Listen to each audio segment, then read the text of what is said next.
देखो राज्यर विभिन्न कोण अनुकोण में रज बेस धूमधाम सहित पालन होची आनंद उल्लास सहित रज उत्सव को समस्ते पालन करुँच आम जो अच्छु सेठारे एक नियारा ढंगे नियारा परंपरा रही ए गाँव आम एवं अच्छु कटक जिला महांगार घीसुआ गाँव में ये गाँव में रज उत्सव को कंढे पूजा सहित पालन करा जाए। तेबे कौन रही परंपरा कहीं कंढे पूजा करा जाए केवल कंढे पूजा नुहे ता सहित रजर जो दोली रही विभिन्न प्रकार दोली पिठा पणा ए सबू हुए दोली रे कुआरी माने बसंती एवं दोली खेलती गाँव में बुलंती पिठा पणार आनंद नियंती ता सहित कंढे पूजा करती आम सहित जड़े कुआरी अच्छे आम कथा ये जो कंढे पूजा परंपरा एवं आपण ये जो रज सहित विभिन्न आपण बुलाबुली पिठा पणा रही कौन विशेष परंपरा रही हमरो एटा आगुरु पालन करी आसुछु माने सबुठी रज पालन हुए किंतु हमर एटा के यूनिक टाइप रे पालन हमर एटी कंढे बसा और गोटे ये अच्छी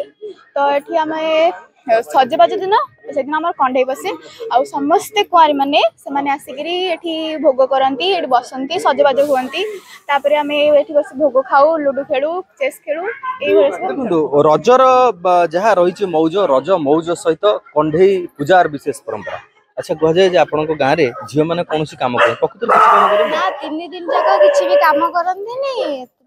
सजबाज ठार प्रायतः किसी काम करती कौन सी झील मैंने अच्छा रोषे बास करती ना कि करती कुमारी मान को मैंने रोषे कर दियंती को पिला माने जो पुरुष माने आछंती से माने स्त्री लोक माने भी प्रायतः पूजा करती भाउज माने जो माने रहिले माने माने ठाकुर घर को भी जाती पूजा पाठ भी करती आ कौन सी रोषे बास माने घर कौन सी कार्य करती घर कौन सी काम करती जहाँ आपण शुणुले पुओ पिला माने ही रोषे करती आ झील मान खाइबा पाई दियंती ये हूँ परंपरा स्नेह सदा आदर भल पाइबार ये हूँ परंपरा माटी माँ को सम्मान दबा पूजन करवा जड़े वयोज्येष्ठ व्यक्ति अच्छा जहाँ आमको झील कहते ये से रोषेबास करती आपण मान दायित्व रोषे कर देवे 3 दिन सेटा ठीक कथा केतेक ये सब से माने करंती ये काम करंती कर दे कि तांको सहाय्य करंती केमिति लागे ये सब कार्यक्रम बहुत भल बहुत आराम माने खुशी और आनंद उल्लास बहुत खुशी और आनंद उल्लास सहित रज 3 दिन पर्यंत कौन सी काम न था झील मानकर कुआरी मानकर एवं बहु मानकर मध्य घरे जो पुओ पिला माने रुहंती से माने रोषे करंती तांको खाइबा पई दियंती आमे जहा कथा कहथुलु जे कंढे पूजा कथा ये होउची सेही घर जोटी कंढे माननकु पूजा करा जाए माटी माँ को सम्मान दबा माटी को पूजा करवा स्नेह श्रद्धा भक्ति भल पाइबा भाईचारा ये सब शिखाए ये परंपरा एवं प्रकृति सहित बंचिबा एवं प्रकृति को सम्मान दबा आपण देखंतु एटी जो कंढे रही विभिन्न प्रकार कंढे रही जो जंगल रे जो जीवजंतु अछंती तार कंढे मध्य अछंती मनीष कंढे मध्य अछंती सेपटे झील कंढे मध्य अछंती भगवान शिव को मझे रखा जाइए एवं एपटे मध्य विभिन्न प्रकार कंढे अछंती जेमती कह जाए जे गोटे झीलटे सबुठु अधिक भल पाए कंढे को से भाव में प्रकृति को भल पाइबा ताकू सम्मान दबा एवं प्रकृति सहित रहिबा ये सब परंपरा शिखाए ये कंढे पूजा परंपरा कहीं केउ कालरू ये कंढे पूजा ये घीसुआ अंचल में आसी कौन कहे माँ ये जो कंढे पूजा आम अन्य क्यों आड़े देखुनु आर कौन विशेष परंपरा आर विशेषता है आम पूर्व पुरुष कंढे पूजा कर जंगल सुरक्षा करवा पशुपति को जमी भल पाइबा से पशुपति को अत्याचार करते मारुले कंढे की जमी मनीष भल पाऊले आमर से परंपरा कंढे मान को आणिकी घरे पूजा करती बसुमती गाधुआ बंद हो जाए हल फल बंद करा जाए जो प्रथम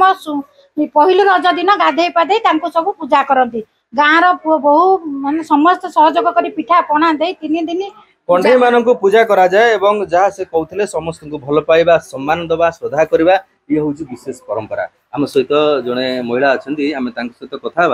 कौन कहे माँ ये जो कंढे पूजार विशेष परंपरा केमती भोगराग हुए केमती पूजा अर्चना करा जाए कंढे पूजा फल मूल पिठा सब भोग हुए पोड़ पिठा सब भोग हुए झील मैंने रोषे करती सब लोक मैंने रोषे करती झील मैंने रोषे करती आपण मैंने आगुरी शुणुले पुरुष मैंने रोषे करती झील मान किसी काम न था आम पाखे जड़े वयोज्येष्ठ बुद्ध अच्छा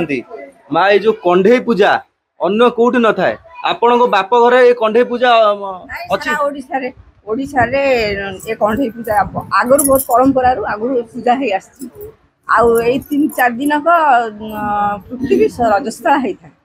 से कढ़ई पूजा पिला माने सब करती। अच्छा आपण भी रोषे करते ना आपण रोषे मो शाशु थे शाशु करती मत कि कम कर दिखती आपण मान काम ना पूरा फुर्सतर समय पुरुष मैंने किसी करनी शाशु शाशु था देखो जमी सूचना दौले ये हूँ विशेष परंपरा कंढई पूजार परंपरा अन्य जड़े आम सहित अच्छा जो कंढई पूजा कथा कहु किसी कम करते कौन आर विशेष परंपरा रही या देवी सर्वभूतेषु शक्ति रूपेण संस्थिता नमस्तस्यै नमस्तस्यै नमस्तस्यै नमो नमः। रज गोटे भारत सारा भारत वर्ष रे एटा प्रसिद्ध पर्व। र अर्थ होची रक्षा रक्षाकर्ता जर अर्थ होची जननी आमे जेमती जननी को सम्मान देइताउ समग्र नारी जाति को सम्मान देबा पई एही पर्वटी हेचे। एवं देखंतु एठी हमरे विभिन्न प्रकार पशु पक्षी सब रही चित्र रही मूर्ति रही आमे ताको पूजा करछु। देखो सब पशु पक्षी मूर्ति रही समस्त कंढई रही समस्त से पूजा कर सम्मान दौरान एवं से शिखौंट समस्त सहित प्रकृति सहित संश्लिष्ट हुई आनंद उल्लास सहित रहा यही रज शिखाए स्नेह शिखाए श्रद्धा शिखाए समस्त सहित रहा भल पाइबा ही शिखाए। अन्य जड़े महिला अच्छा केमती लगुच ये पूजा ये आसर हमको बहुत भल लगुच आम यही 3 दिन सारा आमे बाहर भी आसी था एवं यही पर्व को आमे धूमधाम रे पालन करता पर्व को जो माने बाहर रोचंदी से माने गाँ को आसंती यही पर्व को बेस धूमधाम सहित बेस आनंद उल्लास सहित पालन करती। आज द्वितीय रज आउ गोटे दिन रज रही जो भाई भाव से कंढई पूजा करुँच आगामी दिन में जो रज रही शेष रज से पूजा अर्चना हम बेस आनंद उल्लास से रज पालन करुँच सारा विश्व को वार्ता देउचंती समस्त मिलमिशी रहा प्रकृति को सम्मान दबा और प्रकृति सहित संश्लिष्ट हुई स्नेह श्रद्धा भल पाइबा भितर बांधी हुई रहा और समस्त को सम्मान दबा भक्ति करवा ये विशेष परंपरा ये गाँव ही क्यों कालू पालन हुई आसुची ए वर्ष बेस धूमधाम सहित ए पर्व कंढई पूजा पर्व पालन होउची। कटक जिला महांगार घीसुआ गाँव मनोज आचार्य ओटीवी।